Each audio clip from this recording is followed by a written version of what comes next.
Welcome to the Center for Healthy Relationships. In this video overview, I'm going to outline the 8-step process for self-healing of trauma that I teach both in my self-healing workshops and group therapy sessions as well as in individual therapy. I found that with this process, people have been able to overcome trauma in the shortest possible time and for the long term. My name is Tamara Bess, and I'm the founder of the Center for Healthy Relationships. In my 20 years as a therapist, as well as in my personal life and in the life with my clients, I have observed that trauma shows up in relationship. Whether it's the lessons that you learned in the family that you grew up in that caused you to feel protective of yourself and that you carried those protective patterns forward into your relationships as an adult, or rather there were big scary things that happened, like a traumatic event that happened. All of those things that are considered trauma really do change how we relate to other people. But what I've found is whether it's the trauma that happens in your childhood home or trauma that's related to a single discrete event or series of events, this 8-step process works over and over again. And the very best part is that once you understand how to use it, it's yours forever. These are tools that you can take with you and that no one can take away from you. So let's get started. What is post-traumatic stress disorder or trauma? The thing to understand about trauma is that after the trauma is over, the trauma still lives in your body, and you will have responses to normal situations that don't seem to fit with the normal situation. They can make you feel like you're crazy or that your response in the moment doesn't fit the context and therefore doesn't make sense. The thing to understand is that your response is a normal reaction to something that happened to you before, and there's a step-by-step process for healing that response so that you can get back to normal in situations that are safe. Trauma and post-traumatic stress disorder is related to highly stressful events that overwhelm your ability to cope. And the thing that's really important for you to understand is that it's based on your perception, and it's the perceived threat to your life, to your sense of integrity, or to your sanity. And when these things happen to you, so whether it's an actual or threatened death or serious injury to yourself or someone that's close to you, or childhood experience, like if you experienced your parent as threatening, those things can lead to lifelong patterns. And the things to recognize is that it's your sense, it's your perception. SAMSA, which is the Council on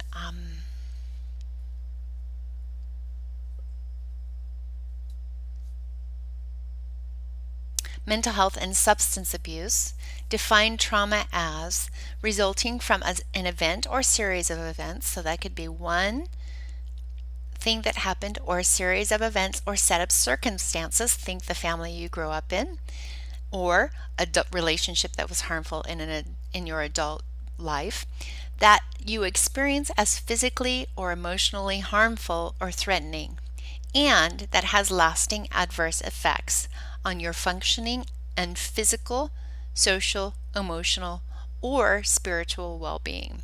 So by that definition, we could say that anything that you then respond to later, you think about relationship and how people will often react in a protective way in a new relationship based on bad things that happened to them in a previous relationship. That's the kind of trauma that we're talking about.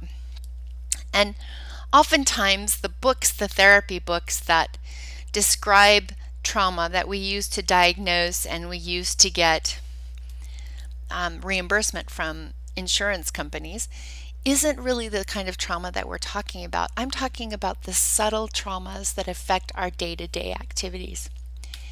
If you're in my workshop, I do have handouts that actually outline the therapist definition of post-traumatic stress disorder. And if you are interested in that outline, I've actually laid it out in day-to-day terms so you can understand what post-traumatic stress disorder actually is and how we define it. But let's move on to the steps. So the first step in healing your own trauma is really understanding how it affects you, so that you can have, if you know how it affects you, then you can use that knowledge as your guide, because you want to focus your attention on those areas where your trauma affects you in order to make your healing process happen. So examples. For example, if you're having problems, if you've been traumatized and it's affecting your self-care, one of the things you can experience is inappropriate guilt that leads you to hesitate to take care of yourself. So if you were, for example, in a relationship where a person did not allow you to take care of your own needs, then the effect of that trauma could be that in other situations, it's hard for you to ask for what you want. It's hard for you to say no to other people. The after effects of trauma in your social relationships could lead to withdrawal. It could change the way you understand what you believe about yourself and about the world, and that would touch the cognitive and emotional functioning. It can affect the way you communicate with others, because it may make you feel frightened or angry or irritable when it comes to the topic at hand. It could reduce your ability to make clear decisions, and it can reduce your motivation to accomplish your goals. And it can do that by creating the belief in you that you can't do what you could do before the trauma. Trauma often has the effect on making people believe that their life isn't going to be the same as it was before the trauma.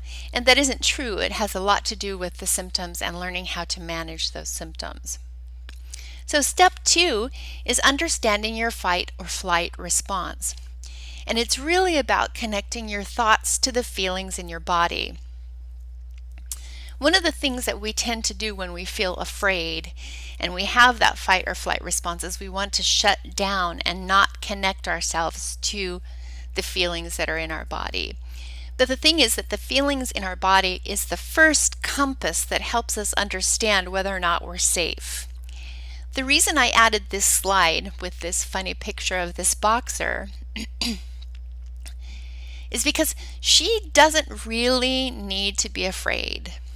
She probably has had something happen with a cat, so that now when she sees a cat who's got his back hunched up, she gets really scared that something is going to happen to her. And so one of the things that we do when we're in a situation like the one that she's in is we stop thinking rationally. We shut down our feelings, which lead us to constantly feel afraid and panicked.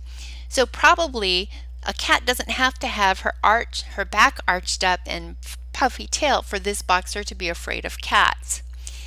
And one of the things that we have to understand is that instead of shutting down, we need to be able to learn how to recognize when we're safe and when we're not safe, so that we can be in a comfortable space and evaluate when we need to protect ourselves and when we don't. So to address trauma, it's important to know exactly how you respond personally to reminders of the trauma, so you can start to evaluate how reasonable those reactions are in the present time. You see, this boxer is not evaluating her response. She's just afraid. She doesn't have to be afraid, but she doesn't know that because she's only paying attention to what's going on in her body and not doing any evaluation. The impact of fight-flight on our body is really important to understand. The purpose of that response is to get away from danger. So if you have the perception of danger, you have to be in a heightened state. So for example, if the room that you're sitting in is going to be invaded right now by a hungry bear, it's really important that the blood in your stomach leaves your stomach to go to your extremities so you can run and fight. That's why you have poor digestion. You'll have tense muscles so that you can run and fight. It increases your blood sugar, which gives you fast energy, which if you actually are stressed all of the time, can lead to weight gain. It causes anxious breathing and increases your heart rate and the inability to think clearly. If a bear comes into the room, you really don't need to be reasoning about what you should do next.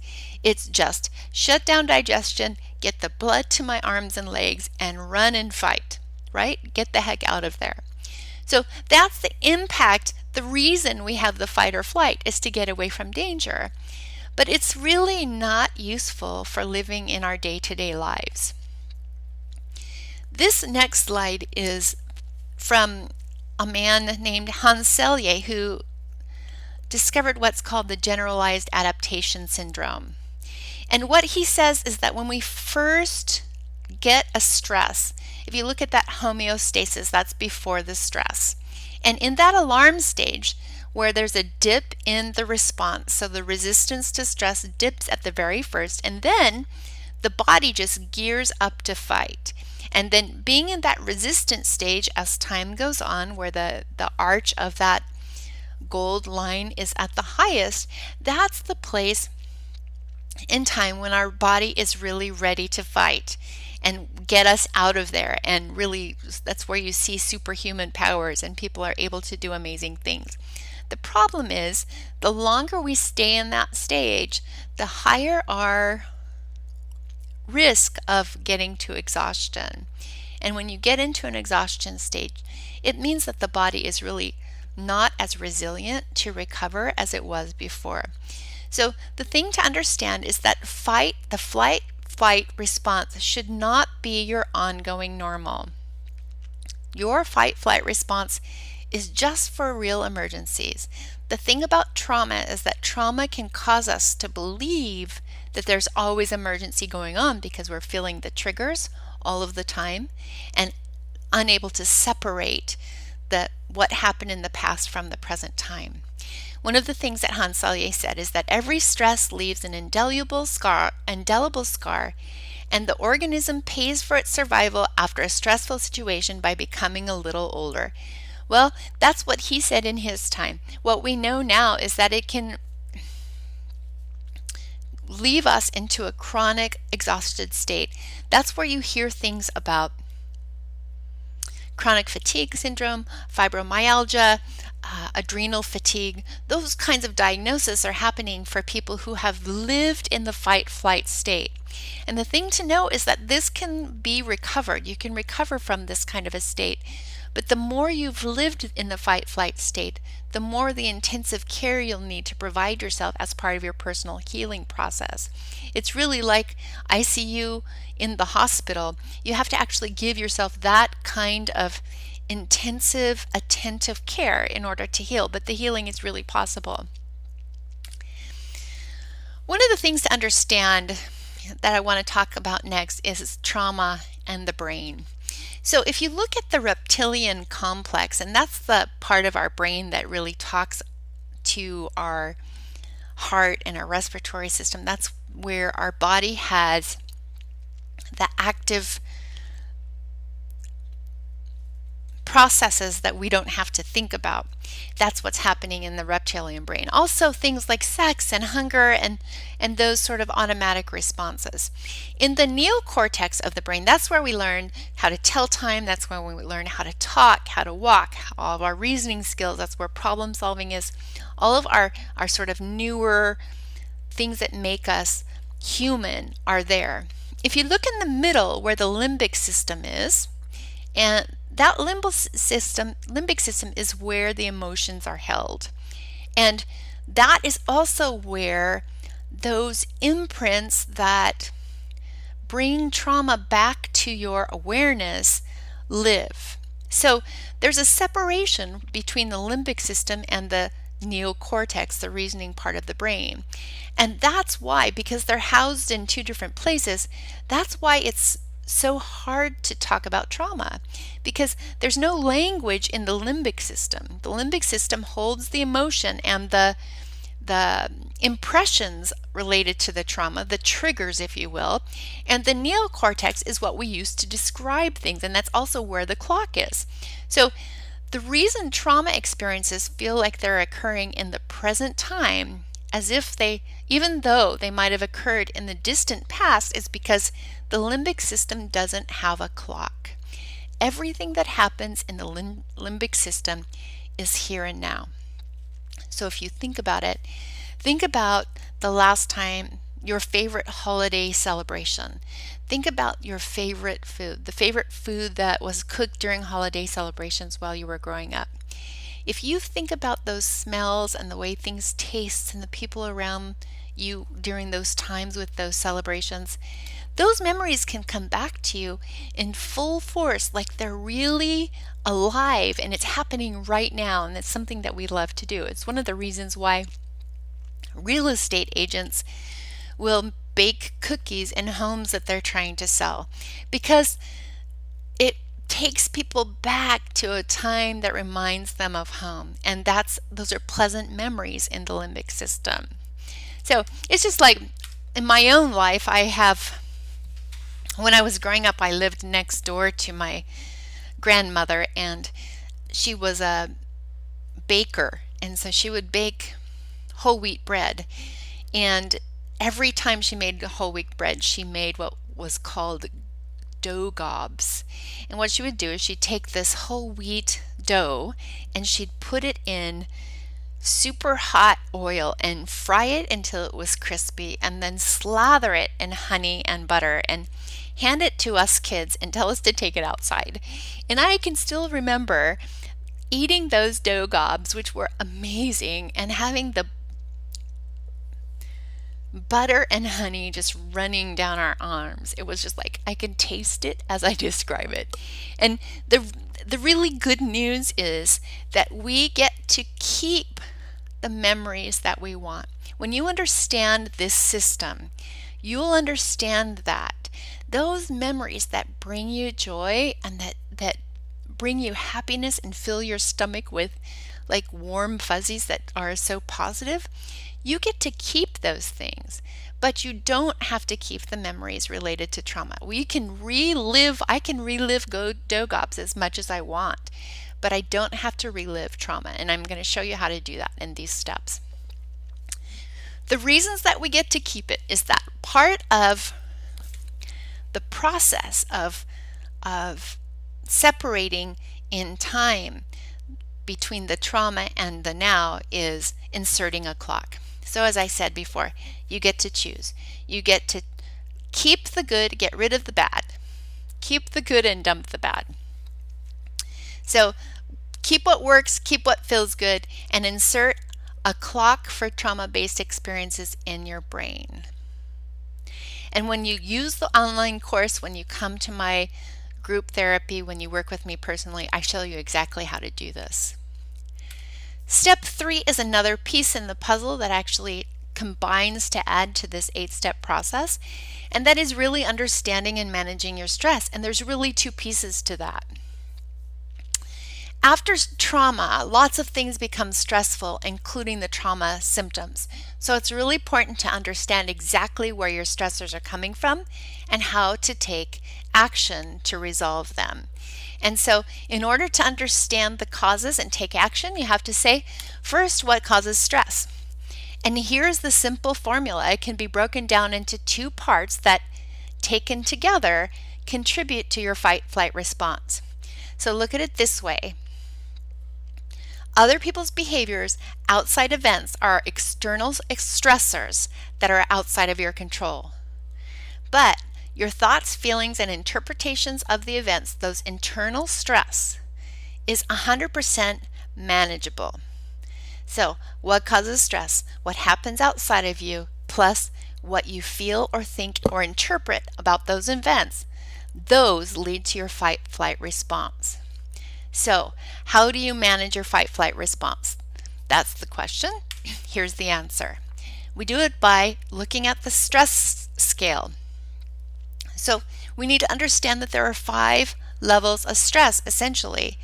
Level 1 is a recovery state, as well as level 2. Level 1, the recovery state, is sort of like where you are when you're in Zen meditation. It's tuned out as in not aware of your environment, in a very blissful, relaxed state, but so tuned out of the environment that you're in nirvana. Actually, most of us will never get to that number one tuned out recovery state, but to ignore it would be to ignore the reality of the Zen masters who are able to completely tune out of the external environment and go into their bodies. So let's talk about recovery level 2. Recovery level 2 is being tuned in, completely relaxed, very much connected to what's going on in your body, but also aware of your environment. I like to use the example when I talk about level 2 of those spring or early summer mornings when you wake up in the morning and you can hear the birds outside and you feel the air. It feels nice and you're warm, but you're cozy and you feel so good that you don't want to get out of bed. That's a recovery state. That's also a recovery state where people meditate.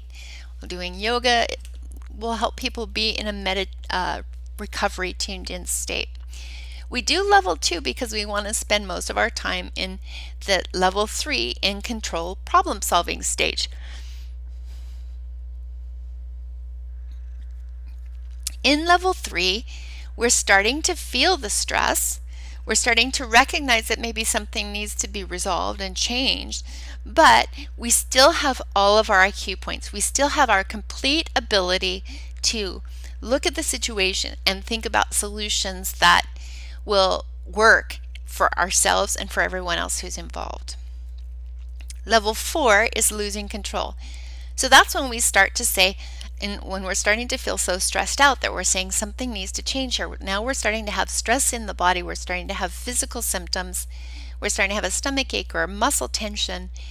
And we're saying, I need to end this. I've got to get out of here. That's when we start to have those panic thoughts or thoughts that say, I can't do this. I need to really change something, but feeling stuck and like there's no way out. At this point, we're starting to lose the ability to think clearly and lose the ability to really do constructive problem solving, because there is a direct inverse relationship between IQ points and level of stress. Think about it. When you're in fight flight, you're not going to have a conversation because it's just primal. You're just running.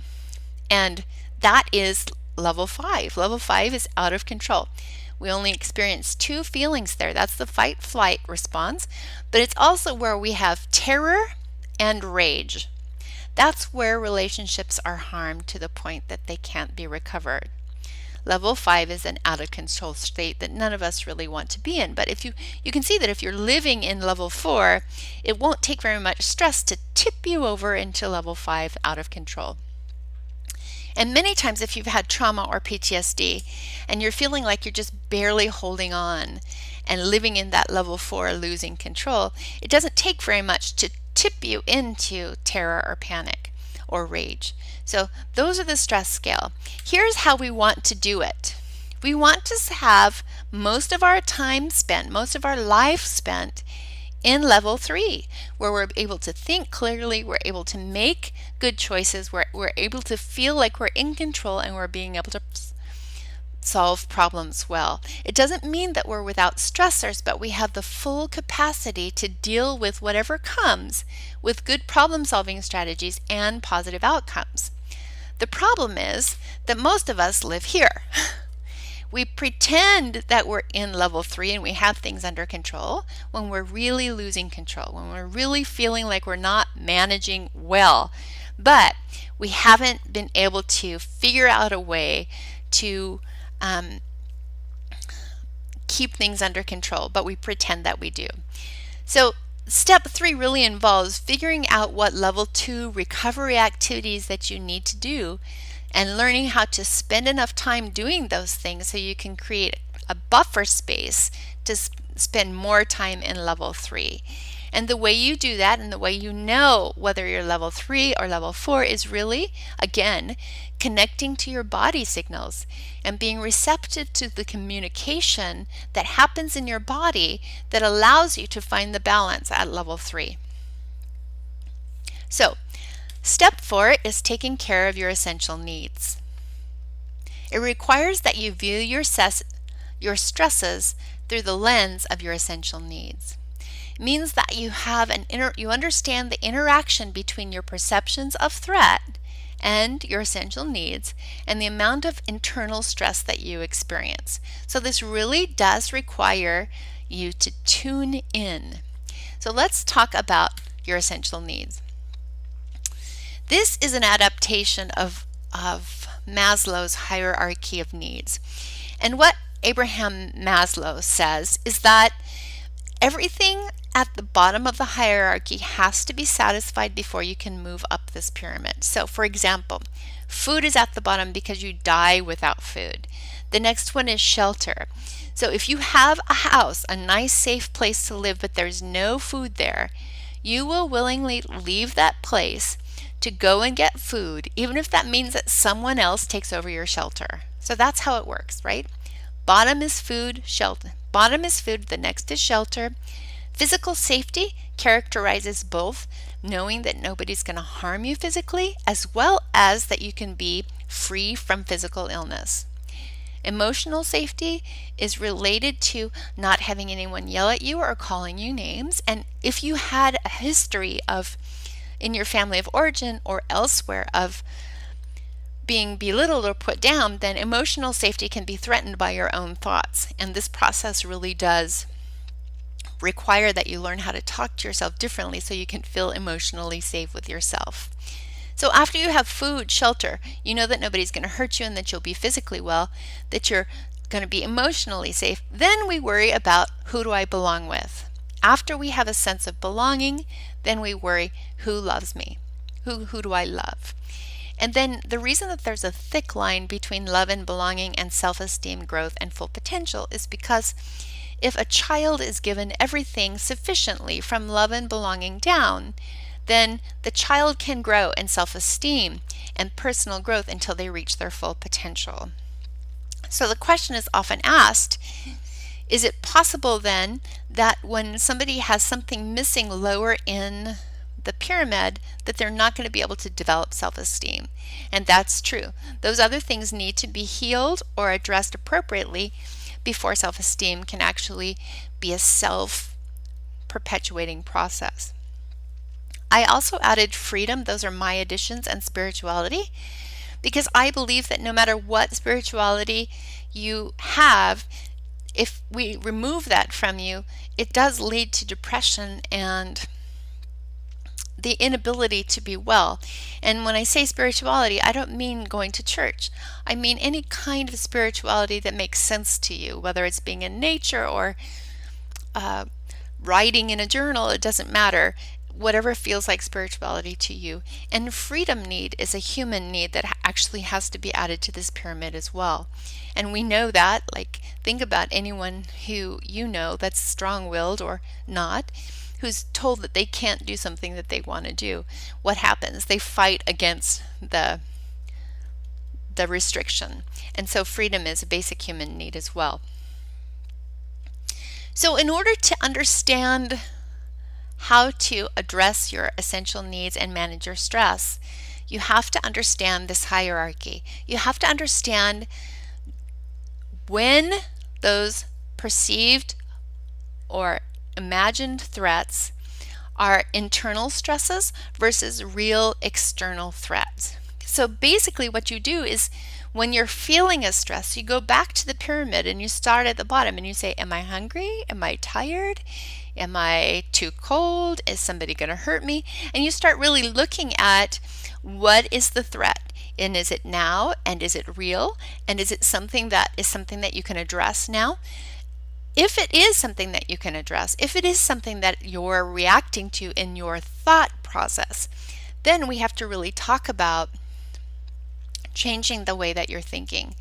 If it is something that you're reacting to that is from the past and isn't in the present moment, that's when we start to work on inserting time. That's why the clock is here and the picture of the brain is here, so that we can help you understand that when we identify what need is feeling like it's threatened, then we start to say, okay, I need to insert a clock in my brain if right now I'm actually safe.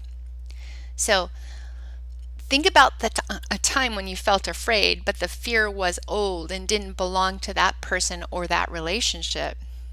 This is the time that I'm speaking of making rational choices that you've used a problem-solving process to get to that actually helps you react and respond in the present moment instead of reacting to something that is in the past. So that's step 5, deciphering between real and imagined threats. We have to really have a reliable way of telling the difference between real and imagined threats to your essential needs.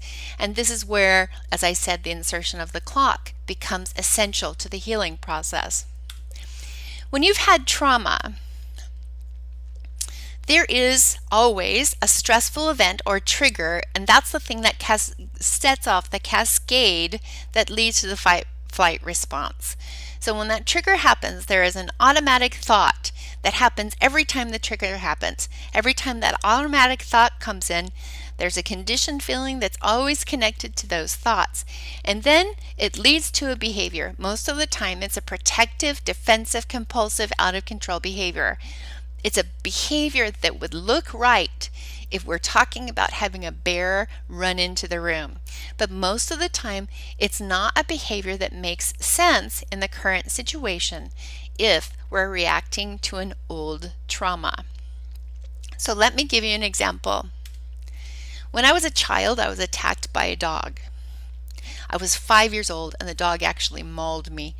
And so after I was attacked by a dog, every time I saw a dog until I was 30 years old, I had these automatic thoughts. Dogs are unpredictably vicious. Dogs attack me, and that dog is going to harm me. So think about those automatic thoughts. What feelings do you think would follow? If you thought panic, fear, and terror, you're right. So what did I do? My defensive behaviors were to avoid going outdoors. Now I'm talking like this happened when I was 5, and all the way until I was 30, I was afraid to go outdoors because I was afraid I might get into a confrontation with a dog.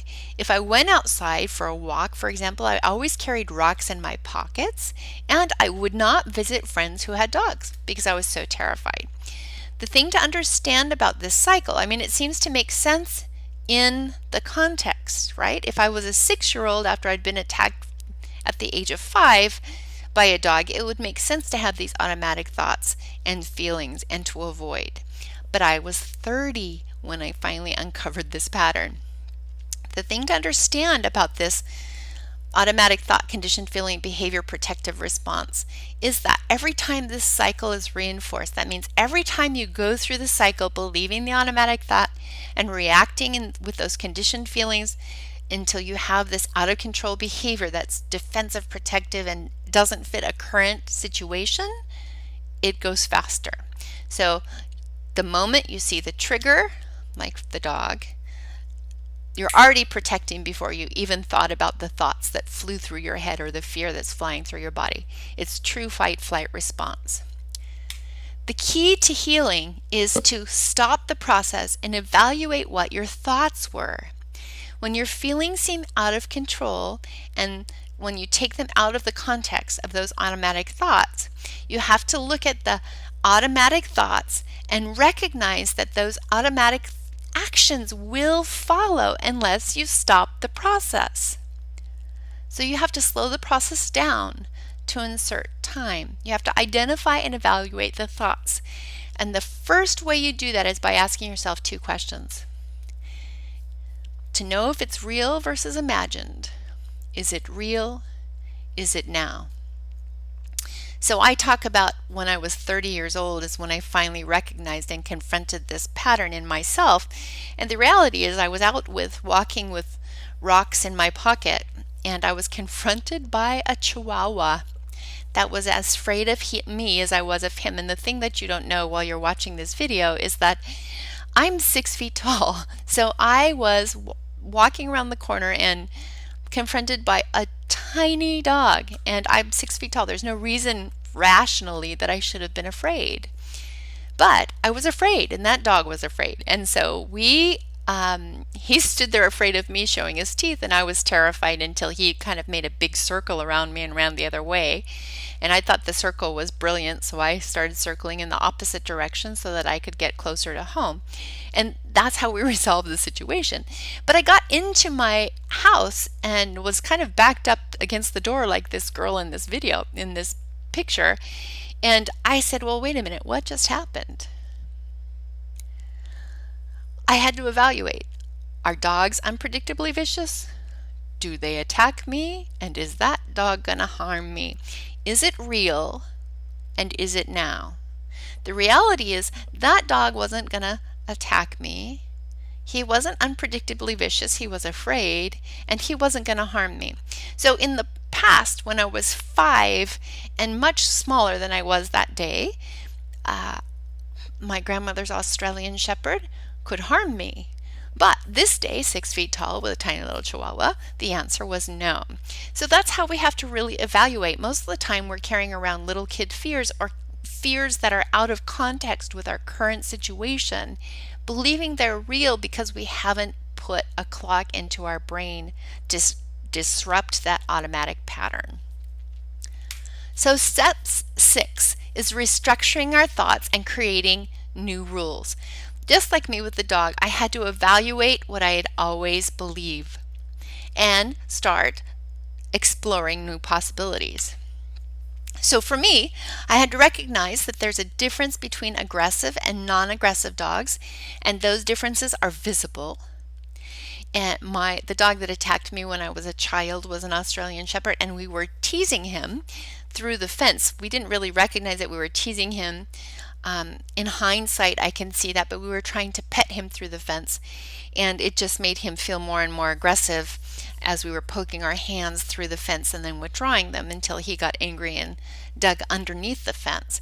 But I had to recognize that teasing or threatening a dog can lead to aggression. As an adult, I can recognize that. As a 5-year-old, I didn't. And I have to explore the possibility that there was nothing about me really that would cause random dog attacks. As soon as I really explored those things, I discovered that I really love dogs. So this is me, and 2 of those dogs in these pictures are Australian Shepherds, and one of them is a little boxer who I was house sitting and dog sitting for a while. And it shows you, I mean, my favorite dogs of my house sitting dogs were these Australian Shepherds. And the reality is that Australian Shepherds, when they get really excited, they bark at you. So I actually had to even really, in the moment with these dogs, say, okay, this dog isn't attacking me. He's very excited and very happy to see me. But I had to calm down those parts in my fight-flight system, in my old reptilian brain that wasn't connected with higher reasoning, to say, yeah, this dog is not going to harm me, and was able to overcome a lifelong fear that I had from the time I was 5 until I was 30. It's a long time. So how we do that, step 7, is inserting time into the equation. And this diagram shows you how to do that. So after I was confronted by the Chihuahua, I stopped and looked at the whole thing and said, wait a minute, these behaviors don't make sense, right? The same cycle after the fact. You do this anytime you recognize a repeating pattern of protective defensive behaviors in your life. You insert time by taking the process apart. You ask yourself, what was the trigger? What were my thoughts? You look at those thoughts and you ask yourself, is it real? Is it now? And if it's not real or now, then you ask yourself, what other possibilities exist? And then when you consider those other possibilities, you have to recognize that there's a connection between automatic thoughts and conditioned feelings. If you start to maybe consider a different possibility, you might end up feeling differently if you find that that different possibility is true. Challenge the automatic thoughts. Recognize that just because something feels true doesn't mean it is true. When we're in the fight-flight response, our response feels like the truth. So recognize that your thoughts don't always lead to the same feelings, that if you change the thought, you change the way that you feel, and that you can always challenge an automatic thought with other possibilities. Okay, so next step is to test your hypothesis. Consider the other possibilities and consider potentially different outcomes. So I started to be able to tell the difference between an aggressive and a friendly dog. I started to give my beliefs a try to see what happened. So when I saw a dog who wasn't being aggressive, I would start to approach to see what would happen if this dog who wasn't showing any aggressive signs was going to attack me, if I'm actually inherently a person who gets attacked at random by dogs. Give your beliefs a try and see what happens. You have to test for a different reality so that you can lead to a new belief system that's absent of fear. So step 8 is practicing those new responses. So that includes learning how to talk to yourself in a way that encourages growth and discourages withdrawal and fear. Again, it's a step-by-step process that doesn't change. These steps are the same no matter what fear it is that you're confronting. And the super good news is that our issues don't change. My issues don't change. Your issues don't change. If we had to swap our issues with each other, we might really be confused because now we have a whole new bag that we don't recognize. But all of the things that I have to deal with in my life are mine. And the better you get at recognizing what your issues are, the more quickly you'll be able to get back in balance when you're out of balance. And recognize that everybody gets out of balance sometime. The key to well-being is learning how to restore your balance as quickly as possible. That's really what it's about. So those are the 8 steps. I know that this is a quick overview, but I really wanted to share really the bones of the work that I do. And so if you're interested in getting started, you can contact me to find out how to work more with me by participating in group healing, individual or couple therapy, or in my online courses or community. And you can contact me at these phone numbers or at my email address that's listed here. I just really practice on the fundamental belief that the healing process should not be a secret. It should be available to everyone. It's my personal bias that if I don't give you the active steps that you need to heal with each contact, whether it's group or individual or online, then I'm not doing my job. So hopefully this presentation was helpful. Feel free to reach out to me with any questions that you may have, and I look forward to hearing from you soon.